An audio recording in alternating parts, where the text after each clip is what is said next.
Big ബോസിൽ നിന്ന് പുറത്തു പോകണമെന്ന് നിരന്തരം രേണുസുതി ആവശ്യപ്പെടാറുണ്ടായിരുന്നു. ഒടുവിൽ ഇന്നലെ രേണുസുതിയുടെ അഭ്യർത്ഥന ബിഗ് ബോസ് ശരിവെച്ചു. രേണുസുതിയെ പുറത്തു പോകാൻ ബിഗ് ബോസ് അനുവദിക്കുകയായിരുന്നു. സുധിച്ചേട്ടൻ മരിച്ചപ്പോൾ വല്ലാത്തൊരു ട്രോമ വന്നിരുന്നു.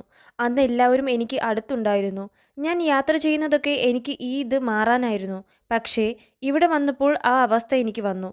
ഞാനാകാൻ പറ്റുന്നില്ലായിരുന്നു. അതുകൊണ്ട് ആദ്യമേ ഞാൻ ഡൗൺ ആയിരുന്നു. ആദ്യം വന്നപ്പോഴേ ഞാൻ പ്രശ്നമുണ്ടാക്കി. എന്നെ സ്നേഹിച്ച പ്രേക്ഷകർക്ക് നന്ദി. പക്ഷേ ലാലേട്ടാ, ഞാനല്ലേ ഇവിടെ നിൽക്കേണ്ടത്. മാനസികമായി ഞാൻ ഓക്കെ അല്ല. 1 മാസം നിൽക്കുമെന്ന് ഞാൻ ഓർത്തില്ല. നിങ്ങളുടെ സ്നേഹത്തിന് ഒത്തിരി നന്ദി. എന്തു വന്നാലും എൻ്റെ മക്കളെ കാണണം. എനിക്ക് ഒരു വാശിയുണ്ടായിരുന്നു. എന്നെ നെഗറ്റീവ് പറഞ്ഞവരുടെ മുന്നിൽ ഒരു ദിവസമെങ്കിലും ആ വീട്ടിൽ കയറണമെന്നും. എന്തായാലും 1 മാസം നിന്നു. ദൈവത്തിന് നന്ദി. രേണുസുതിയുടെ വാക്കുകളാണിവ.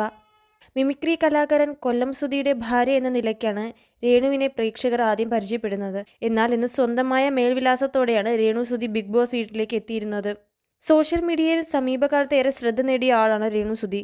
അഭിനയ രംഗത്തും വളരെ സജീവമാണ് രേണുസുതി. ഇതുപോലുള്ള കൂടുതൽ ബിഗ് ബോസ് അപ്ഡേറ്റുകൾക്കായി ഈ ചാനൽ മറക്കാതെ സബ്സ്ക്രൈബ് ചെയ്യൂ.